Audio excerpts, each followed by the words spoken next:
बहुत समय पहले की बात है। एक संत हुआ करते थे। उनकी इबादत या भक्ति इस कदर थी कि वो अपनी धुन में इतने मस्त हो जाते थे कि उनको कुछ होश नहीं रहता था। उनकी अदा और चाल इतनी मस्तानी हो जाती थी। वो जहाँ भी जाते देखने वालों की भीड़ लग जाती थी और उनके दर्शन के लिए लोग जगह जगह पहुँच जाते थे। उनके चेहरे पर नूर साफ झलकता था। वो संत रोज सुबह 4 बजे उठकर ईश्वर का नाम लेते हुए घूमने निकल जाते थे। एक दिन वो रोज की तरह अपने मस्ती में मस्त होकर झूमते हुए जा रहे थे। रास्ते में उनकी नज़र एक फरिश्ते पर पड़ी और उस फरिश्ते के हाथ में एक डायरी थी। संत ने फरिश्ते को रोककर पूछा, आप यहाँ क्या कर रहे हैं और ये डायरी में क्या है? फरिश्ते ने जवाब दिया कि इसमें उन लोगों के नाम हैं जो खुदा को याद करते हैं। यह सुनकर संत की इच्छा हुई कि उसमें उनका नाम है कि नहीं।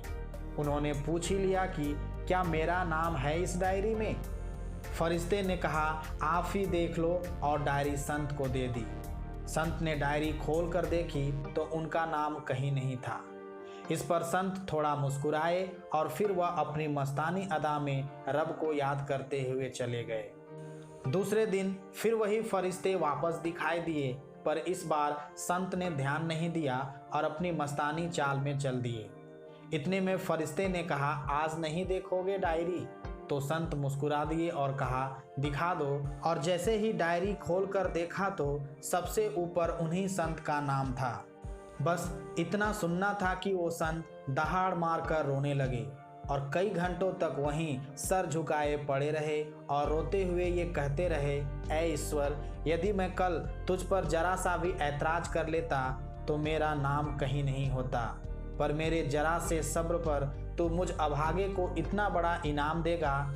तू सच में बहुत दयालु है, तुझसे बड़ा प्यार करने वाला कोई नहीं। और बार बार रोते रहे। दोस्तों, ईश्वर की बंदगी में अंत तक डटे रहो, सब्र रखो, क्योंकि जब भी ईश्वर की मेहरबानी का समय आएगा तब अपना मन बेचैन होने लगेगा, लेकिन तुम वहाँ डटे रहना ताकि वो महान प्रभु हम पर भी कृपा करे। धन्यवाद।